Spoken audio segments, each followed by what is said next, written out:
교재는 285페이지.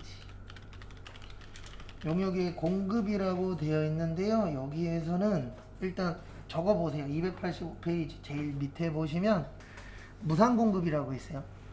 이 무상공급이 간주공급입니다. 자, 앞으로 제가 무상공급 나오면 두 줄 적어 드릴 거예요. 하나는 재화의 무상공급, 요거는 과세 대상이 맞아요. 과세 대상이 맞다는 얘기는 뭐 내야 된다? 세금. 그 다음에 두 번째로 용역의 무상공급은 과세 대상이 아니에요. 근데 단 특수관계인에게 부동산 임대 용역은 제외.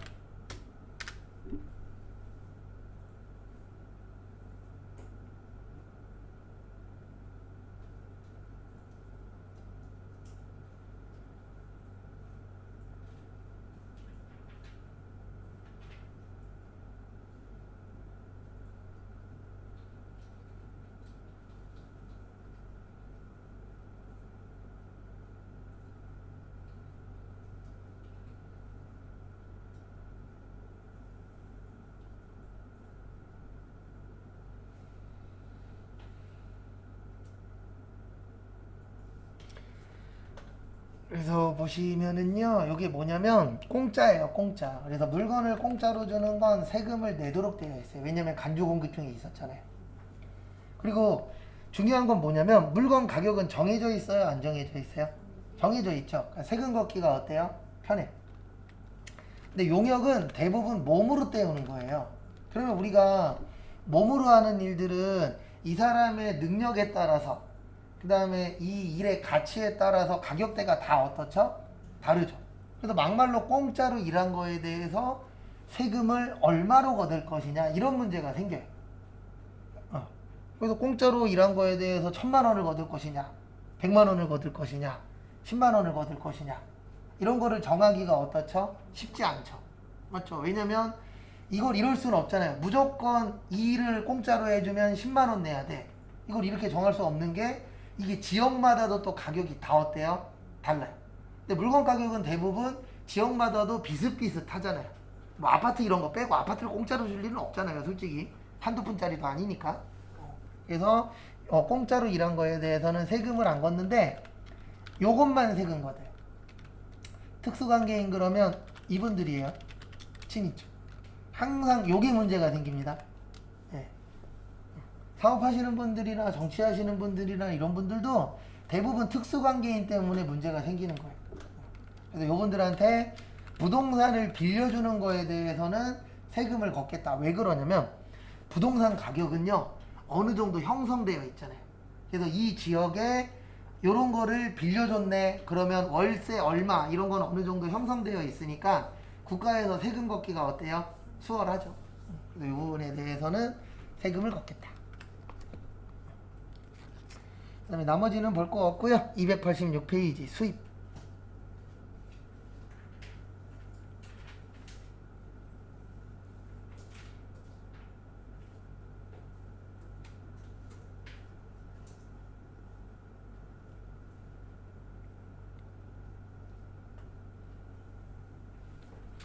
그래서 보시면 우리 수입 나오면 항상 일단 두 가지 기억하세요.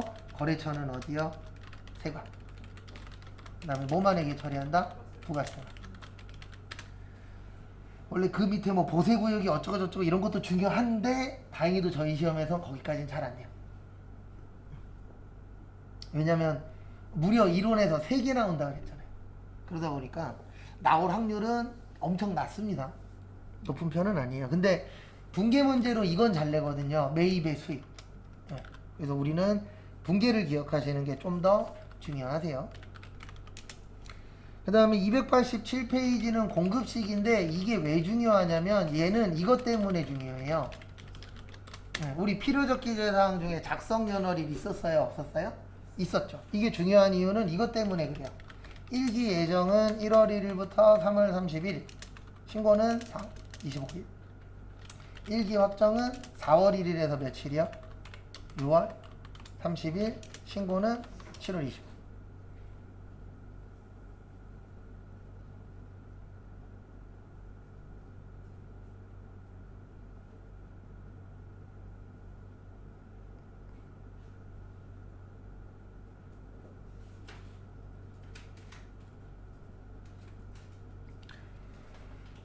그래서 만약에 내가 사업하는 사람이에요. 근데 거래를 3월 31일 날 했어요. 그러면 사업하는 사람 입장에서는 3월 31일이 좋을까요? 4월 1일이 좋을까요? 4월 1일이 좋죠. 왜 그러냐면 3월 31일 날 거래가 된 걸로 해버리면 몇 월 며칠 날 세금 내야 돼요? 4월 25일. 근데 하루만 바꾸면 7월 25일로 내가 내야 되는 세금을 3개월 동안 더 쓸 수 있죠. 그럼 이거는 만약이라는 게 들어가긴 하지만 그 내야 될 세금 가지고 사업을 잘해서 더 부풀릴 수도 있어요, 없어요? 있죠. 그래서 국가에서는 이 날짜를 정한 거예요. 너네들 장난치지 말고 이 날짜에 뭐 해라? 세금계산서 주고받아라. 근데 이거 안 걸리는 방법은 하나 있습니다. 서로 주고받은 사람들끼리 그 둘만 거짓말을 하면 돼요. 근데 항상 거짓말은 문제가 뭐냐면 나중에 이게 맞아요, 안 맞아요? 안 맞아요. 그래서 걸리는 거예요. 거짓말에서 걸리는 이유는 하나예요. 짜고 친 사람들끼리 계속 그걸로 밀고 나가면 안 걸리는데 어느 순간 한 명이 딴 얘기를 해버리는 거예요. 그러면 이게 왁구가 안 맞잖아요. 그러면 걸리는 거죠. 그래서 거짓말하면 위험한 게 그것 때문에 그런 거예요. 그래서 이렇게 날짜를 정해놨습니다. 근데 그 날짜가 287페이지 밑에랑 288페이지에 있어요. 그래서 일단 287페이지 밑에 보시면 현금 외상 할부라고 되어 있는데요. 저는 요거를 일반 판매라고 그래요.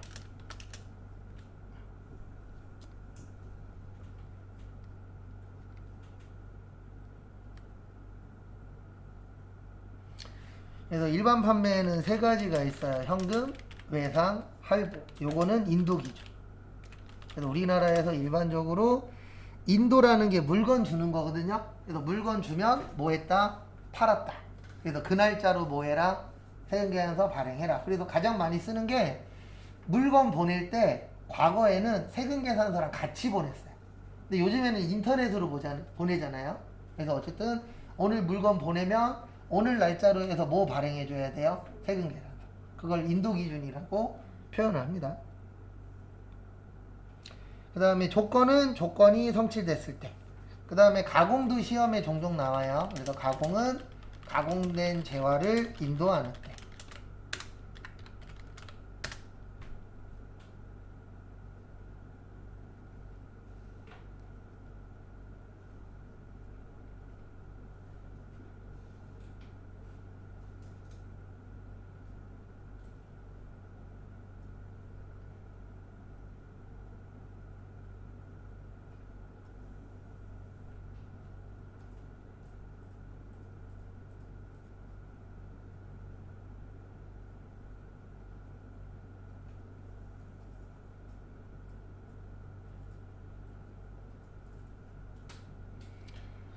그래서 보시면 이게 무슨 뜻이냐면 우리가 가공이라는 게 만들어주는 거예요. 그럼 만들어주고 끝이 아니죠. 이게 잘 만들어졌는지 안 만들어졌는지 뭐를 해야 돼요? 확인을 해야 돼요. 확인을 하려면 내가 그 물건을 뭐 해야 돼요? 받아야 됩니다. 그래서 받고 검수가 끝나면 그때 뭐 해라? 세금계산서 발행해라. 그 뜻이에요. 왜냐면 가공이라는 게 만들어주는 거잖아요. 그래서 완성됐을 때 세금계산서를 발행하면 어떤 문제가 생기냐면 이걸 잘 만들었는지 잘못 만들었는지 알아요? 몰라요? 모르죠. 그래서 우리가 인도 받으면은 내가 이 물건이 좋은지 나쁜지 확인이 가능하잖아요. 그래서 가공된 재화를 뭐 하는 때요? 인도하는 때. 그 다음에 폐업 잘 나와요. 그러니까 폐업은 폐업하는 때예요. 폐업 신고일이 아닙니다. 왜냐면 신고는 먼저 할 수도 있고 나중에 할 수도 있잖아요. 그래서 폐업하는 때를 기준으로 해서 발행해라. 그 다음에 무인 판매기는요, 자판기에서 돈 꺼낼 때. 근데 왜 이렇게 되어 있냐면 우리가 지금 하고 있는 게 부가가치세예요. 부가가치세는 가장 대표적인 무슨 세예요? 간접세예요.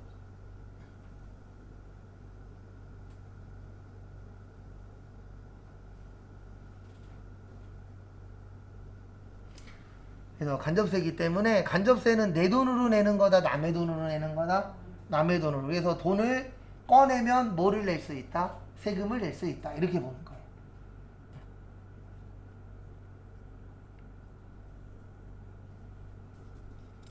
그리고 나중 되면은 대한민국도 이쪽 관련돼서 지금보다 훨씬 더 많이 발전할 것 같아요. 왜냐면 지금 얘기 나오고 있는 게 무인 편의점화 시키면 자판기처럼 뺄 수 있게 그렇게 만드는 것도 예제로 나오더라고요. 근데 앞으로는 가면 갈수록 더 어쩔 수 없는데 돈 많은 사람이 더 벌 수 있는 시대가 될 거예요. 왜냐면 앞으로 가면 갈수록 알바 자리는 줄어들 거고 일자리도 줄어들 거고 그거를 무인화 시킬 거잖아요. 다 앞으로 무인화 못 시키는 것들은 유인화하긴 하는데 그런 것들도 이제 수를 줄일 거고 그래서 나중에 편의점 저런 편의점 많을 거예요. 10시 되면 무인화 되는 거. 그러니까 반은 유인 반은 무인 이런 것도 늘어날 거고 옷가게도 무인화가 많이 늘어날 거고 근데 어쩔 수 없습니다. 왜냐면 사람이 없으니까. 그 다음에 288페이지에서 요거는 추가로 외울 거예요. 수출. 그리고 요거는 몇 번 적어드렸어요. 수출은 무슨 일 기준? 선적일 기준. 근데 여기에 좀 더 추가가 돼요. 선적일보다 환가일이 빠른 경우에는 환가일 기준으로 바뀌어요. 환가가 환전이에요. 그러니까 물건 파는 것보다 돈으로 받은 날이 더 빨라. 그러면 돈 받은 날짜에 그날의 환율로 보겠다. 그 뜻입니다. 왜 그러냐면 수출은 환율에 민감해요. 왜냐면 얼마 전까지만 해도 1270원인가 50원까지 떨어졌거든요. 근데 지금 다시 1330원대예요. 그러면은 1250원대에 거래하는 거랑 1330원대에 거래하는 거랑 당연히 차이가 있다 없다? 있다. 그래서 이 외화라는 거는 언제 주고받느냐 언제 우리나라 돈으로 바꾸느냐 거기에 따라서 이익이 날 수도 있지만 뭐 볼 수도 있어요? 손해 볼 수도 있죠.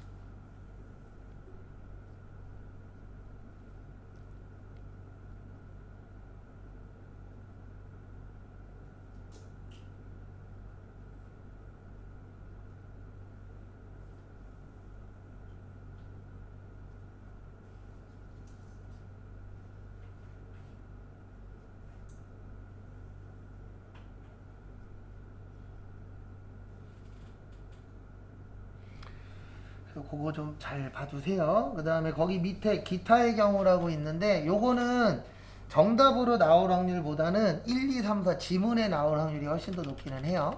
장기할부 판매, 중간지급 조건부, 완성도 기준지급은 대가의 각 부분을 받기로 한다.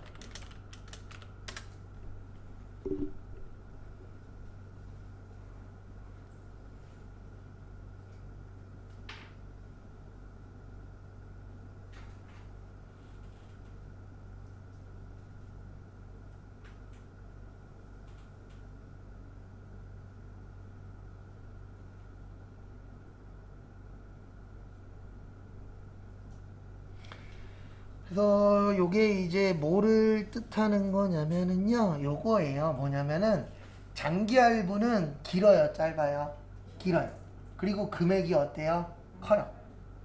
중간지급 조건부도 왜 중간에 돈 주죠? 한 번에 안 주고? 예, 금액이 뭐하니까? 크니까. 완성도 기준지급도 한 번에 돈 안 주고 나눠서 준다는 얘기거든요. 우리가 나눠서 돈 주는 이유는 뭐예요? 금액이 크고 그만큼 이제 돈을 줘야 되는 기간도 어떤 거예요? 긴 거예요. 그러면 어떤 문제가 생기냐면 부가세는 몇 개월에 한 번씩 내요? 일반적으로 3개월에 한 번씩 내죠. 그러면 이거를 한 번에 다 내라고 하면 어떤 문제가 생기냐면은 너무 큰 금액을 내야 돼요. 그러니까 예로 만약에 건물을 짓는데 이 건물이 100억짜리 건물이에요. 근데 만약에 계약금으로 10억 받기로 했고 30% 완성되면 30억, 60% 완성되면 60억, 100% 완성되면 나머지 60% 완성되면은 또 30억, 그 다음에 100% 완성되면 나머지 주겠다. 만약에 이런 거래가 있어요. 그러면 이거를 건물을 한 번에 세금 내라 그러면 한 번에 10억 내야 되잖아요. 그러면은 내야 되는 금액이 너무 어떻죠? 크죠? 그럼 잘못하면 회사가 뭐 할 수도 있어요? 무너질 수도 있어요. 국가에서는 회사든 뭐든 안 무너지는 게 가장 좋아요. 왜냐면 안 무너져야 물건 팔아서 뭐 내죠? 세금 내죠. 그래서 지금 국가가 열심히 부동산 관련돼서 대책을 내놓는 게 뭐냐면 누가 봐도 뻔한 거예요. 부동산 무너지면 대한민국 어떻게 될 것이다? 힘들어질 것이다 라는 걸 그 누구든 아는 거죠. 그러니까 말도 안 되는 정책 같은 걸 계속 내놓는 거예요. 네. 근데 우리 알잖아요. 어느 순간엔 분명히 뭐 할 거다? 무너질 거다. 네. 근데 국회의원이든 대통령이든 건설회사 지금 사장님이든 다들 무슨 생각 갖고 있냐면 나 때만 아니면 돼. 그래서 다음 때에만 되면 돼. 라는 생각들을 대부분 다 갖고 있어요. 언젠간 무너질 거예요. 왜 무너지냐면 이유는 하나입니다. 지금 아파트가 만약에 10억이에요. 네. 그러면 나중에 이 10억짜리를 받을 수 있는 사람의 수가 늘어날까요? 줄어들까요? 줄어들겠죠. 줄어드는 이유는 하나입니다. 인구가 없어요. 근데 아파트는 많잖아요. 그럼 어느 순간에 그 가격을 못 받아 넘긴다고요. 그러면 가격은 뭐 할 거예요? 당연히 떨어질 거예요. 그러면 부동산 경기 안 좋아지고 뭐든지 다 안 좋아질 겁니다. 그런 상황이 분명히 와요. 그래서 결론은 뭐냐면 우리한테 중요한 거는 이 돈을 한 번에 낼 수가 있다 없다? 없다. 그래서 국가에서는 어떻게 했냐면 그래 그러면 한 번에 못 내니까 너네 돈 받기로 한 날짜 있잖아. 그 날짜에는 뭐 받을 거예요? 일반적으로 돈 받을 거죠. 돈 받았으니까 뭐 내자? 세금 내자. 그래서 나누어서 내는 거예요. 그리고 이걸 완성도 기준 지급이라고 해요. 그래서 건물 어느 정도 완성되면은 돈 주겠다 이런 거 있어요? 없어요? 있죠. 중간 지급 조건도 6개월 이하면은 그건 아니에요. 일반적으로 여기에서 얘기하는 거는 3개월보다는 길다라고 보시면 돼요. 네. 왜냐면 3개월보다 짧으면 상관이 없죠. 왜냐면 몇 개월에 한 번씩 내니까 3개월에 한 번씩.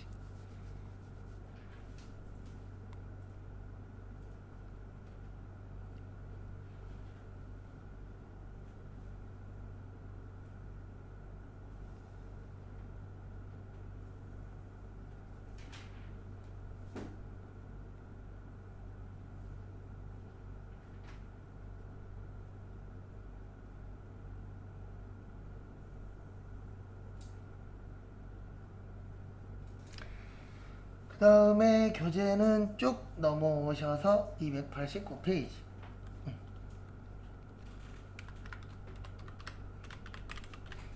그리고 일반적으로 요 세 가지는 뭐 거기 교재에도 6개월 이상이라고 되어 있는데 그냥 1년보다 길다라고 생각하세요. 네, 단순하게. 왜냐면 장기 그러면 몇 년보다 긴 거죠? 1년보다 긴 거죠? 그렇게 단순하게 기억하셔도 돼요. 왜냐면 6개월 이런 거는 저희 시험에서는 안 내요. 네. 그리고 간혹 가다가 이거 물어보세요. 정확하게 1년 나오면 어떻게 해요? 그럼 이거 단기로 볼 수도 있고 뭘로 볼 수도 있죠? 장기로 볼 수도 있죠. 왜냐면 이거를 1년 이내라고 생각하는 사람도 있고 1년 넘는다라고 생각하는 사람도 있으니까. 그래서 저희 시험은 내면 정확하게 1년으로 안 내요. 1년보다 길거나 1년보다 짧거나. 네. 왜 그러냐면은 애매하게 주면은요 이거는 사람의 생각에 따라서 답이 달라지거든요. 그러면 주관적이 돼버려요 시험이. 그러면 답이 여러 개가 될 수 있기 때문에 객관적으로 판단할 수 있게끔 내지 뭐 6개월 가지고 뭐 6개월 1일 이런 건 안 됩니다 저희 시험은. 그 다음에 289페이지에 거기 용역의 공급시기 두꺼운 글씨에 간주임대료에다 별표 2개.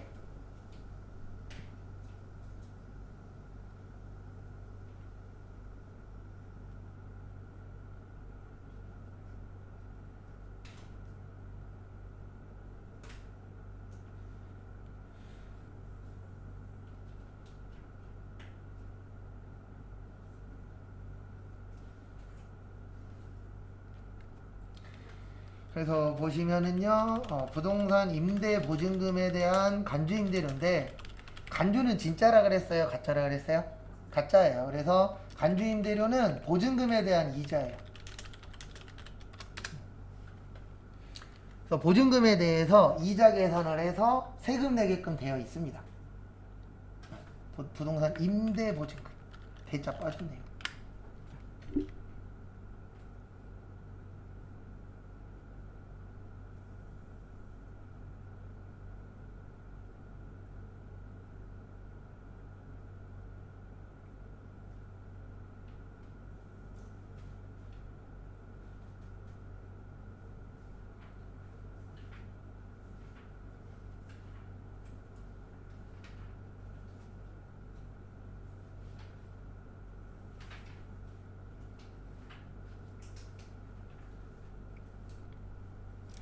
그래서 보시면 이게 뭐냐면은 간주임대료는 우리가 그 월세나 전세 같은 거 살 때 보증금 내요 안 내요?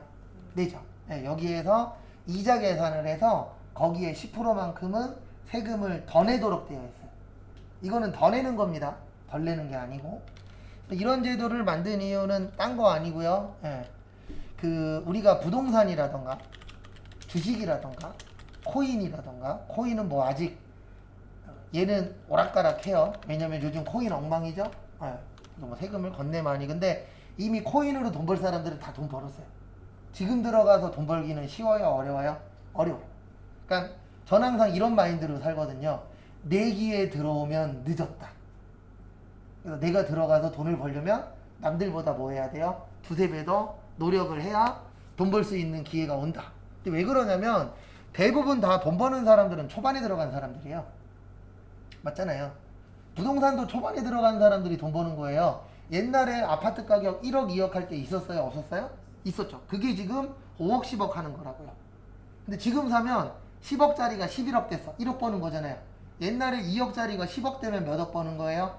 8억 버는 거예요. 그래서 돈은 다 옛날 사람들이 거의 다 벌었어요. 그래서 요즘 MZ세대들이 힘들다 얘기하는 이유 중에 하나가 뭔가를 해도 내가 원하는 만큼의 돈을 못 버는 거죠.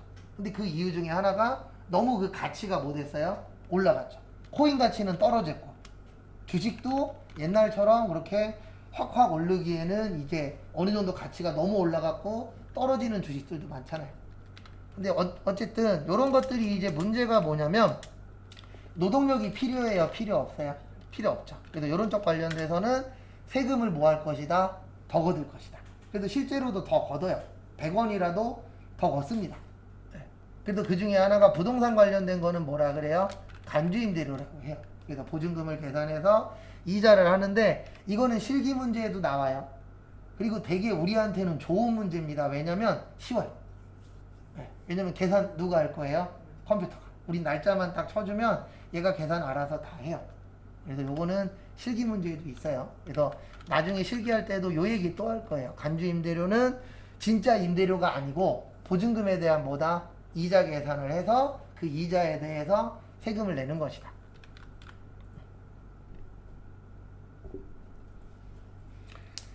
그 다음에 거기 동그란 그 밑줄 쳐져 있는데요. 289페이지 거기 진한 글씨로 이렇게 가짜들은 날짜가 정확하지 않은 거는 무조건 종료일로 하도록 되어 있어요.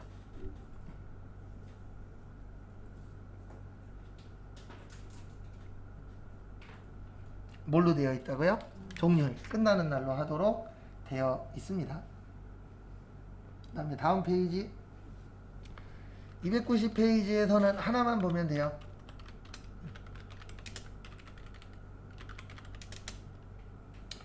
폐업하면은 폐업일이에요. 폐업하면 무슨 일이라고요? 폐업일.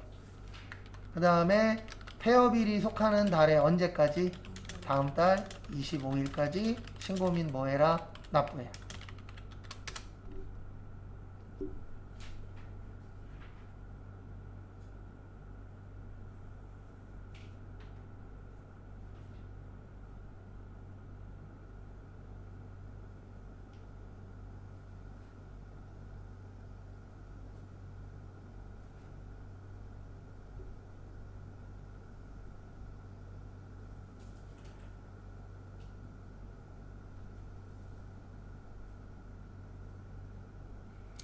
다음에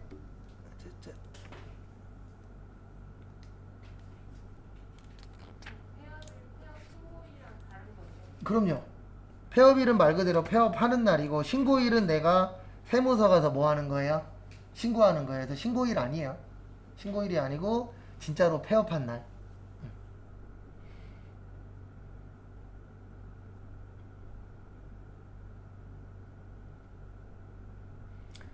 그 다음에 교재는 저기로 오세요. 297페이지. 아마 요 파트까지 보면은 마무리될 것 같아요.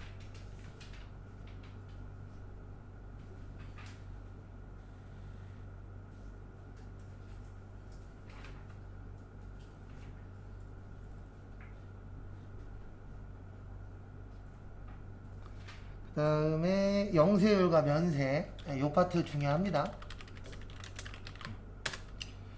그래서 먼저 간단하게 좀 설명을 드리면은요. 영세율 그러면은 세율이 몇 프로예요? 0%예요. 그래서 뭐 안 내요?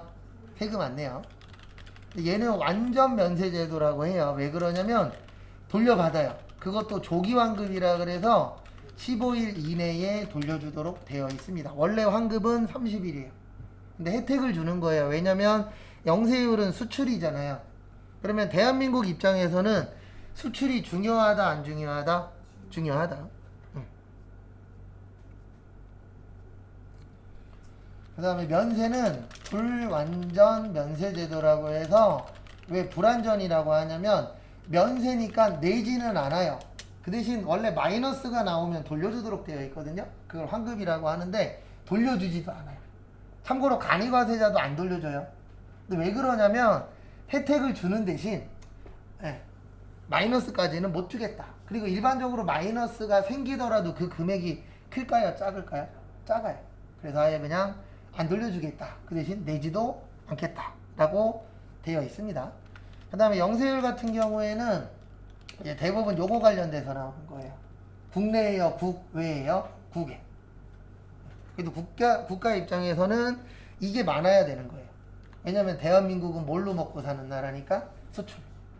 근데 지금 우리나라가 힘든 이유 중에 하나가 수출도 줄고 있고, 수입도 줄고 있고. 그러니까 이게 다 줄고 있죠. 그 다음에 국내 경제도 뭐 하고 있어요? 안 좋아지고 있고. 지금 올라가는 거 하나밖에 없어요. 대표적으로 부동산만. 부동산 가격도 슬슬 올라가고 있다라고 또 펌프질 해대고 있잖아요. 뉴스에서. 그 얘기는 뭐냐면 떨어질 타이밍이 이제 어느 순간 온다는 얘기입니다. 항상 우리가 천정까지 올라가는 게 아니잖아요. 어느 순간 뭐 할 거예요? 떨어질 거예요. 일명 고점이라고 얘기하는데 그때 잡으면 망하는 거예요, 인생. 그래서 지금 주식 중에서 전 주식 안 합니다. 요즘 2차전지 쪽 난리잖아요. 이거 투자했다가 고점에 물린 사람들 지금 죽을라 그래요. 왜 그러냐면 더 올라갈 줄 알았는데 쭉쭉쭉쭉 빠지고 있잖아요. 그리고 지금 고점 대비 20만 원인가 30만 원 떨어졌대요. 근데 사람들이 이런 걸 살 때 한두 주 사냐고요. 한 주 사는 사람이 20만 원 떨어졌으면 10주 사는 사람은 200만 원 떨어진 거고요. 100주 사는 사람은 2천만 원 손해 본 거예요. 단순 계산만 해도. 그러니까 뭐든지 할 때 고민 많이 하시고, 왜냐면 긍정회로를 돌리는 게 잘못된 거 아니에요. 당연히 내가 하면 잘 되기를 바라는 게 맞는 얘기잖아요. 근데 안 됐을 때는 어떡하려고요? 그러면 꼭 그런 얘기 하시는 분 있어요. 왜 안 되는 걸 생각하냐고. 당연히 그거 생각 안 하는 게 맞는데 다 잘 되냐고요. 우리 인생이. 다 잘 되면 맨날 로또만 사서 몇 등 해야 돼요? 1등 해야죠. 그 다음에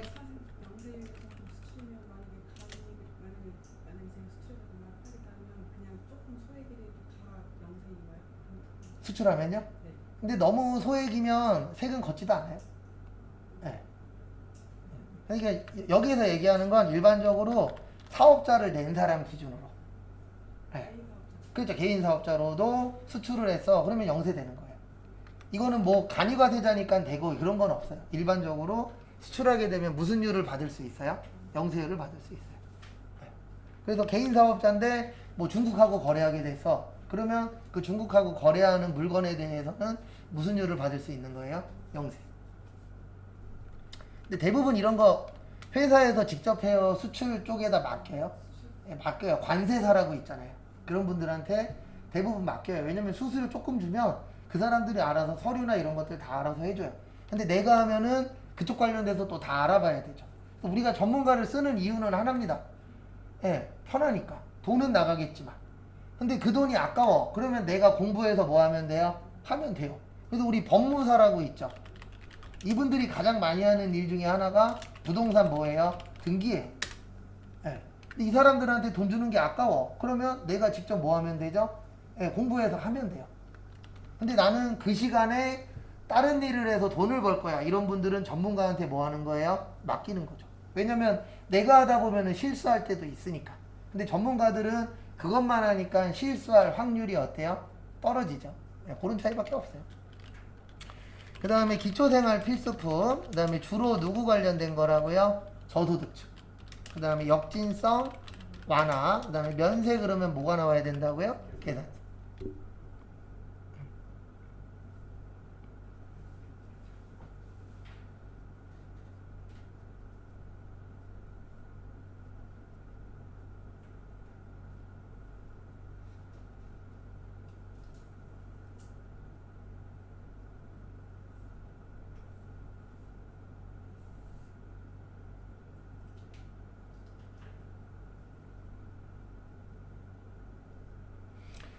그 다음에 교재 보면서 간단하게 보도록 하겠습니다. 297페이지 영세율의 개념.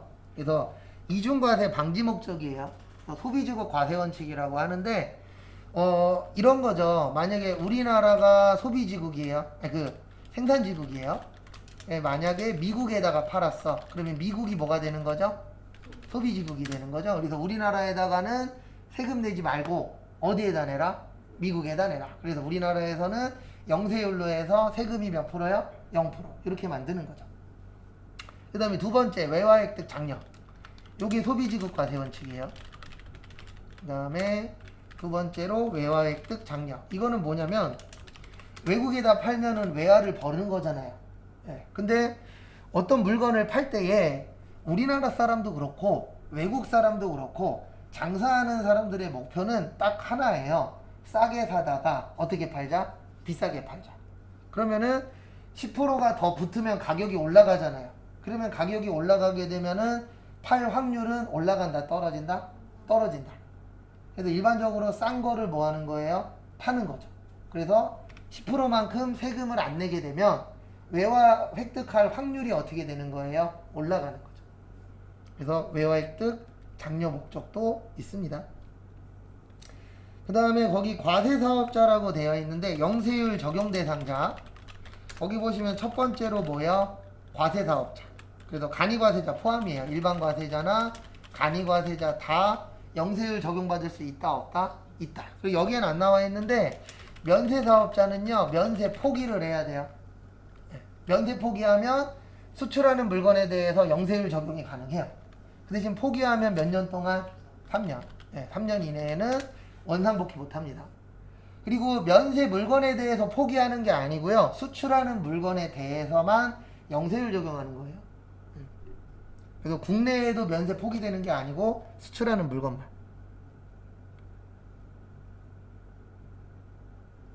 그건 매입세 공제가 가능한 거예요? 그러니까 매입세 공제라기보다 환급을 받을 수 있는 거죠. 그렇죠. 결론은 매입세 공제를 받아서 수출하는 물건에 대해서는 모두 해주겠다. 환급도 해주겠다. 그러면 면세가 유리한 거예요? 영세가 유리한 거예요? 영세가 훨씬 더 유리하죠. 그래서 면세 사업자도 영세를 적용받을 수 있는 상황이야. 그러면은 권리를 주는 거예요. 면세를 포기하고 뭐를 적용받겠다? 영세를 적용받겠다. 그 대신 영세가 되면 문제가 뭐냐면은요. 매출액이 없어도 신고해야 돼요. 그 문제가 생기는 거죠. 그러니까 항상 권리도 주지만 뭐도 주는 거예요? 의무도 주는 거예요. 책임감도. 그래서 나는 원래 면세니까 신고 안 해도 돼. 였다가 면세 포기하면 뭐를 해야 돼요? 신고를 해야 돼요. 라는 문제가 생기는 거죠. 그래서 어떤 경우에는 포기하는 게 맞냐면 나 앞으로 계속 수출할 거야. 그러면은 포기해서 좀 더 유리한 쪽으로 가는 거고 난 이번만 하고 안 할 거야. 그러면 무조건 포기를 할 필요는 없죠. 왜냐면 혜택을 받긴 하지만 이 혜택이 나한테 더 유리하냐를 계산을 해봐야죠. 항상 우리가 어떤 거를 선택할 때에는 그런 고민을 해봐야 돼요. 일명 시뮬레이션을 돌려봐야 돼요. 그래서 어떤 게 좀 더 장기적으로 봤을 때 유리하냐. 왜냐면 사업이든 뭐든 단기적으로만 생각하시는 분들 계시는데 단기적으로 생각하는 사람 치고 오래가는 사람 많이 못 봤어요. 왜 그러냐면 잠깐은 행복하겠지만 장기적인 플랜이 없으면 미래에 내가 대응을 해요 못해요? 못해요. 그런 경우들 되게 많아요. 그래서 저는 유튜브 볼 때 그런 거 많이 생각하거든요. 과연 이 사람 오래 할 수 있을까? 라고 해서 보면 한 2, 3년 후에 보면은요 구독자는 많이 올랐는데 조회수는 엄청나게 떨어져 있어요. 근데 그게 대부분 뭐냐면 사이사이에 거짓말한 게 걸린 거예요. 그러니까 거짓말한 거라기보단 자기를 숨겼었던 거죠. 근데 나중에 짠 하고 나는 이런 사람이었습니다 라고 얘기하는데 그게 상대방이 봤을 때에는 거짓말한 게 돼버리는 사람들이 있어요. 그럴 경우에는 이제 장기적으로 문제가 생기더라고요. 그러니까 결론은 뭐냐면 거짓말하면 안 돼요. 그러니까 진실된 사람들이 훨씬 더 오래 갑니다. 일반적으로 봤을 때에는. 그 다음에 상호면세주의. 외국에서 대한민국의 거주자 또는 내국 법인에게 동일한 면세를 하는 경우에 하나여 비거주자 또는 외국 법인인 사업자에게 영해세율을 적용한다라고 되어 있는데 저희 시험은 여기까지는 안 됩니다. 너무 상세한 페이지라 거기까지는 안 되고요. 298페이지로 오세요. 오늘은 면세까지 보면 얼추 마무리될 것 같아요. 그리고 부가가치세 내일 끝납니다. 그리고 끝나면 뭐 할 거예요? 소득세 할 거예요. 그리고 소득세 아마 하루나 하루 반 정도면 끝나요. 그리고 빨리빨리 끝내는 이유는 딴 거 없어요. 뒤에 가서 문제 많이 푸는 게 우리한테 플러스가 많이 돼요. 그리고 이런 거 물어보시는 분들이 있어요. 어우, 그러면 실무 가서 어떻게 해요? 책 찾아보면 되잖아요. 인터넷 뒤져보면 되잖아요. 그래서 수업 들을 때 가장 중요한 거는 일단 자격증 따는 거랑 두 번째로 뭐냐면 큰 틀 정도는 잡고 수업이 끝나야 돼요. 세부적인 것들은요, 세무사님들도 법정 찾아봐요. 어떻게 다 기억해요, 그 많은 걸. 맞잖아요. 우리도 똑같아요. 큰 틀 정도 잡고 자격증 딴 다음에 실무 가서 우리 회사에 맞춰서 공부를 조금씩은 더 하셔야 돼요. 이걸로 끝이 아니에요, 공부가. 그래서 내가 만약에 세법 상담이 됐어. 그러면 1년에 한 번씩 공부해야 돼요. 왜냐면 세법은 매년 뭐예요? 바뀌어요. 그래서 우리 회사하고 관련 있는 게 바뀌었냐 안 바뀌었냐. 그래서 2월 달에 교육 있거든요. 그런 거 있으면 회사에 얘기해서 교육 다녀오세요. 근데 교육 갈 때 단점은 하나밖에 없습니다. 그 다음날 2배로 일해야 돼요. 왜냐면 내일 해준다 안 해준다? 안 해준다. 본인도 남의 일 안 해줄 거잖아요. 그러면서 누가 내 일 해주길 바라면 안 돼요. 내가 남의 일 도와주면서 누군가 내 일을 해주겠지. 그러면 상관없는데. 그래서 저도 예전에 이렇게 교육 갔다 오면요, 그 다음날 내 자리 위에 서류가 이렇게 쌓여있어. 그 무슨 일 대신해 줬나 보면은 우편 같은 거 나눠주는 건 해줬더라고요. 간단한 거. 근데 이제 머리 써야 되는 것들은 하나도 안 해놔요. 그리고 그 다음날은 엉덩이를 의자에서 거의 못 대죠. 화장실 가는 정도 빼놓고는 이래야 끝나거든요. 근데 이건 어쩔 수 없습니다. 잘못됐다라고 생각하면 안 돼요. 왜냐면 거꾸로 생각해보세요. 옆 사람 갔다 그래서 내가 해줄 거예요? 안 해줄 거잖아요. 그래서 저는 항상 반대로 생각하라 그래요. 그러면 답은 어느 정도 나옵니다. 네.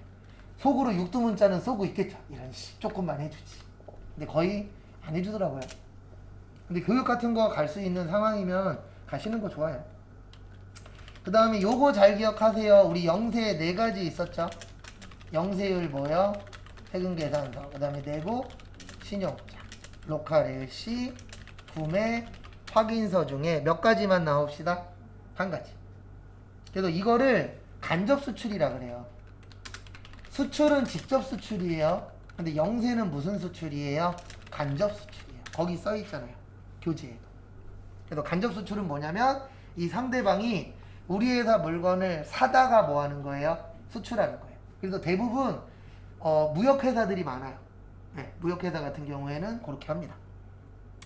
그리고 혹시 저 이제 무역회사에도 다녀봤었는데 무역회사가 목표이신 분들은 제2 외국어 정도는 하나 어느 정도 하시면 좀 더 유리해요.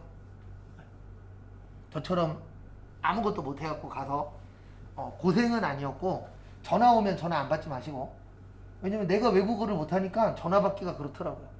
맨날 돌려줘야 되고. 그리고 다른 사람들이 있으면 저 혼자 있을 때 빼놓고는 무역회사 다닐 때 전화 안 받아요.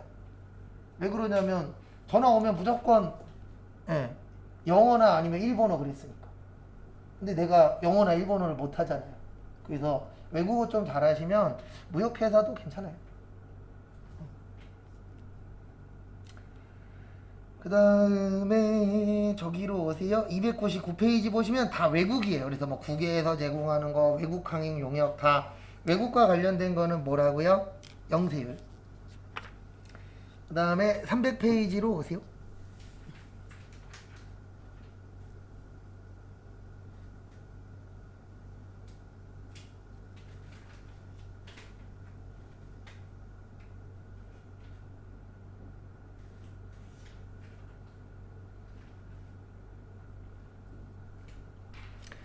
그래서 보시면 이 300페이지의 면세. 그래서 면세도 세금을 뭐 받는 거죠? 면제 받는 겁니다. 영세율도 뭐 안 내는 거예요? 세금 안 내는 거예요. 왜냐면 둘 다 0이니까. 근데 차이점은 뭐냐면 영세율은 수출하는 거니까 국가 발전에 도움을 주는 행동이야. 그래서 뭐 해주겠다? 마이너스가 나오면 돌려주겠다. 그래서 영세율은 완전 면세제도라고 하는 거고, 면세는 왜 불완전 면세제도라고 하냐면 세금은 안 내요. 왜냐면 매출이 빵이니까, 매출세액이. 근데 마이너스가 나와도 뭐 해주겠다? 네, 안 돌려주겠다. 그래서 환급이 뭐하다? 불가능하다. 그래서 거기 불완전 면세제도라고 써 있잖아요. 진한 글씨로.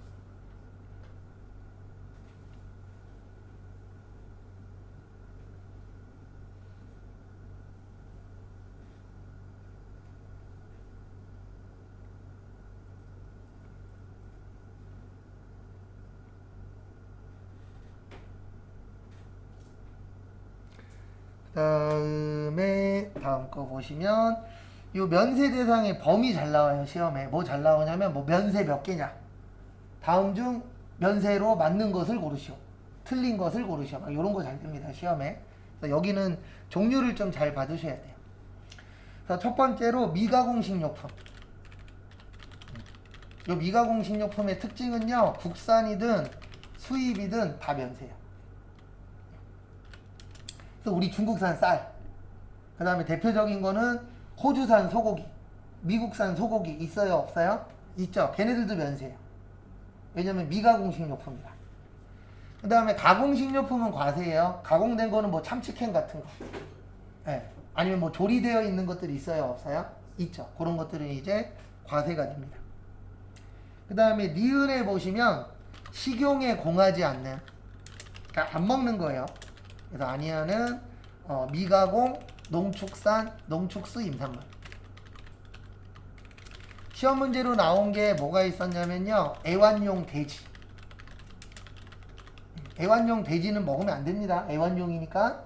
근데 무슨 산이어야 면세예요? 국내산. 그래서 안 먹는 거는 국산만 면세예요. 그 다음에 우리가 실무에서 많이 보는 건 요거, 꽃. 꽃도 면세예요. 왜냐면 일반적으로 꽃 어느 나라에서 재배하죠? 우리나라에서 재배하죠. 네. 씨앗은 외국 겁니다. 장미 우리나라 거 아니잖아요. 그래서 씨앗은 외국 거지만 우리나라에서 만들기 때문에 요거는 면세로 적용이 돼요. 근데 만약에 그럴 일은 없겠지만 꽃을 만약에 외국에서 수입해 갖고 우리나라 갖고 와서 팔아, 그러면 과세됩니다. 근데 왜 그런 행동은 안 할 거예요? 운반비가 더 나와요.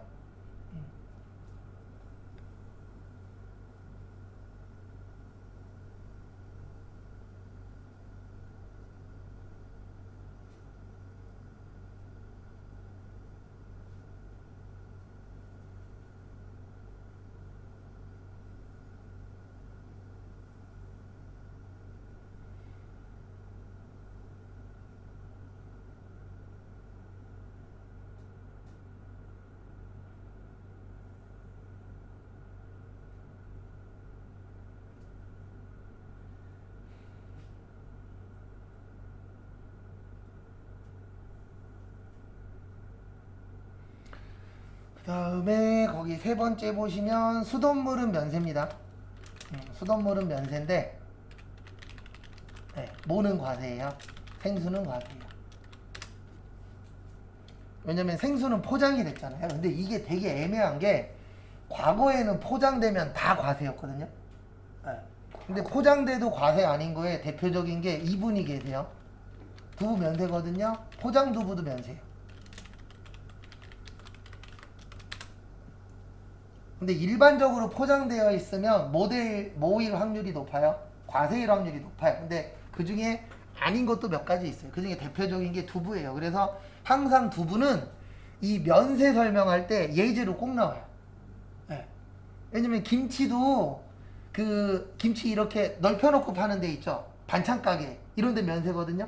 근데 그 종갓집 김치처럼 포장되어 있는 거 있죠. 이런 건 또 과세예요. 근데 유일하게 포장된 것 중에서 대표적으로 우리 주변에서 볼 수 있는 것 중에 하나가 뭐예요? 포장두부도 면세예요. 그래서 제가 이거 예전에 수업 시간에 이 얘기 했더니 한 분이 집에 가시면서 마트 들려갖고 포장두부를 사셨대요. 그리고 영수증 봤더니 부가세가 없네. 그리고 뭐가 되는 거예요? 면세가 되는 거예요.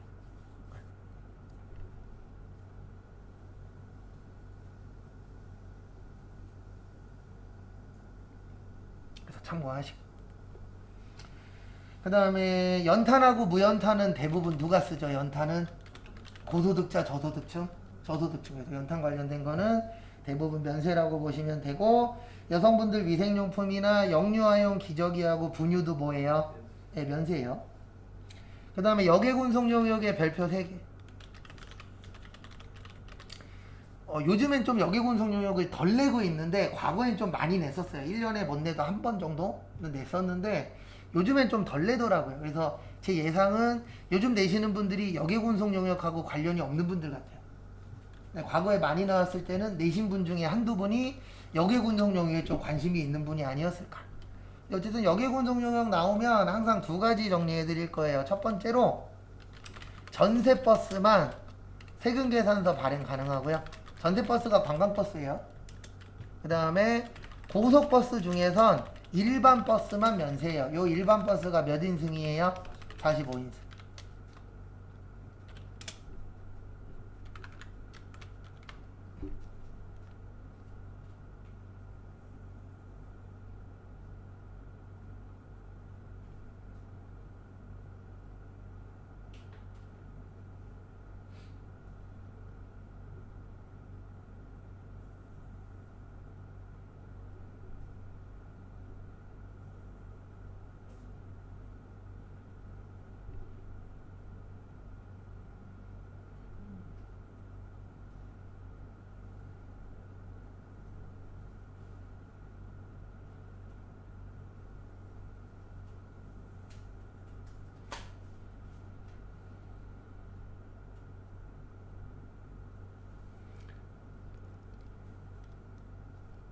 그 다음에 또 보시면 주택과 이에 부수되는 토지의 임대 용역.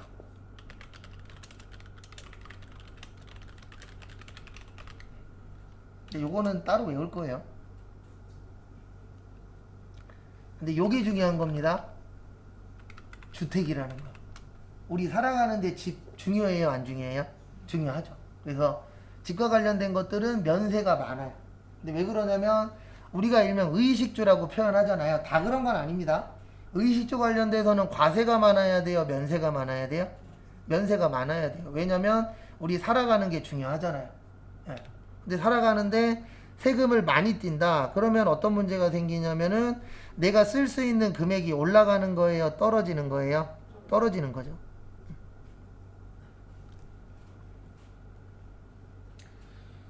그 다음에 또 거기 밑에 보시면 국민후생 용역이라고 있어요. 국민후생 용역에서는 시험 문제가 잘 나오는 게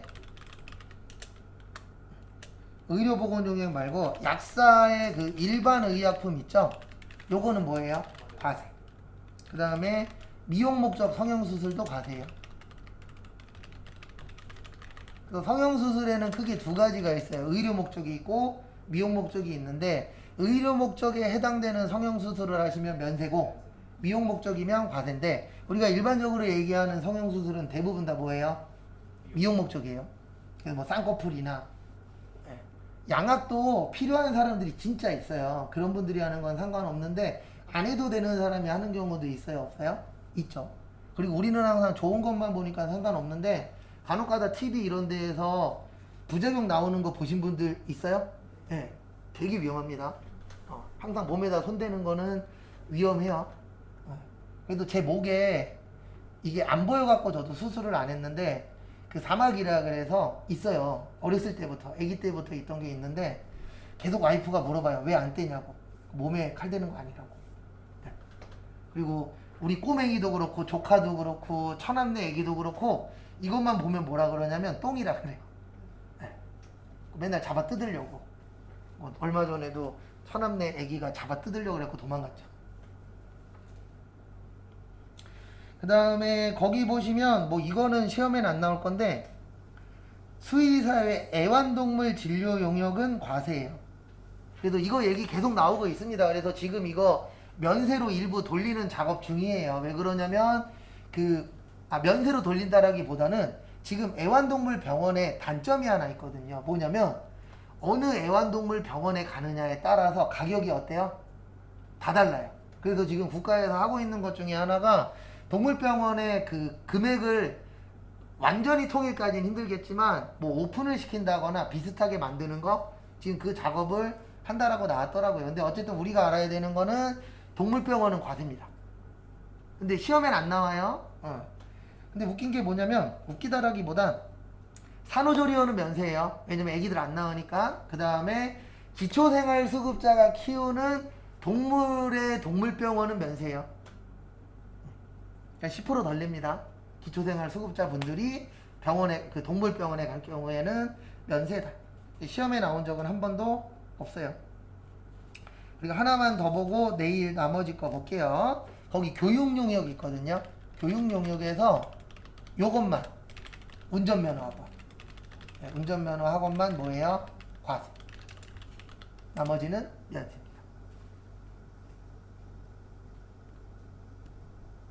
그래서 우리나라가 그 자동차 안 좋아한다 그랬잖아요. 네. 근데 이렇게 한다고 뭐 자동차 안 끌고 다니겠어요? 무려 10%밖에 안 되는데 그것도 부가세로. 근데 그렇다 그래서 또 갑자기 금액을 너무 많이 올릴 수는 없으니까. 여기까지 보고요. 마무리하세요.